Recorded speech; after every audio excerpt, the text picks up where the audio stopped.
All right, Exodus 4, let's call this one someone else because that is exactly who Moses is going to ask God to send back to Egypt since he doesn't want to go, and probably for good reason, because he has already had experience with Israel and Pharaoh. Pharaoh in particular being difficult to deal with up to this point is only going to get worse, and Moses might have an inkling that that is the case. And so he's going to give God a number of reasons why he shouldn't be the one to go back. Beginning in verse 1 of chapter 4. Then Moses answered, but behold, they will not believe me, his first reason for not wanting to go.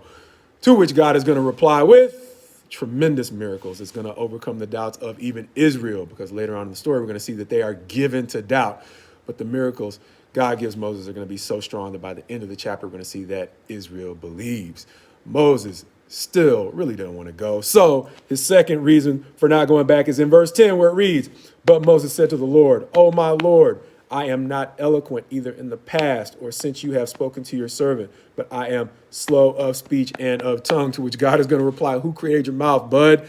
In verse 11, then the Lord said to him, who has made man's mouth? Who makes him mute or deaf or seeing or blind? Is it not I, the Lord?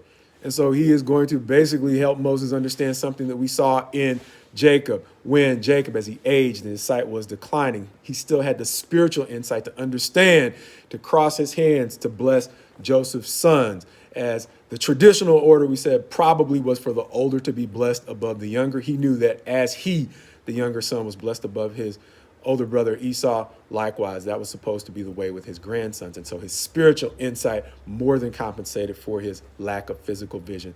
Again, God is specifically reminding Moses that his physical limitations aren't anything God can't overcome if Moses is willing to do what God is asking him to do. And so that's a lesson for us. As long as we understand what we're supposed to be doing, God is perfectly capable and able, as with Jacob and Moses, to help us overcome our limitations, especially the physical ones.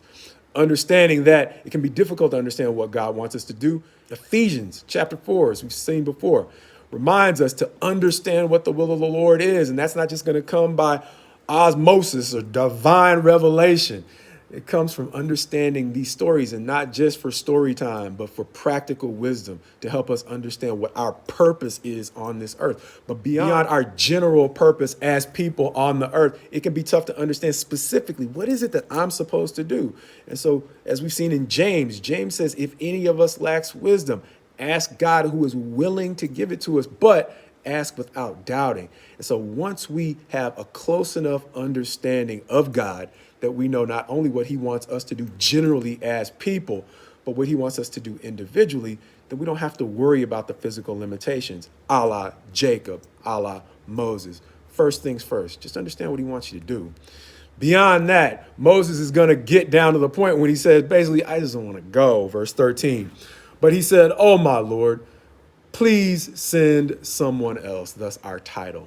And God's going to get frustrated with him, but he is going to equip him not only with practical support to overcome his doubts about his abilities, but emotional support as we continue on in verse 14. Then the anger of the Lord was kindled against Moses, and he said, is there not Aaron, your brother, the Levite? I know that he can speak well, practical support. Behold, he is coming out to meet you, and when he sees you, he will be glad in his heart, emotional support. Two things that all of us need that God is about to assemble around Moses. As we continue, once Moses agrees to go, he's not going to get the big head and start talking to people any old kind of way. He's going to still show respect to the people who have helped get him to this point. Verse 18, Moses went back to Jethro, his father-in-law, and said to him, please let me go back to my brothers in Egypt to see whether they are still alive. And so being kind to Jethro is going to pay additional dividends, because Jethro's daughter is Moses' wife, and she's going to spot out a gap between Moses' relationship with God. It's almost going to get him killed. She's going to have at least one son that Moses has neglected to circumcise. She's going to circumcise him, and that's going to help save Moses' life.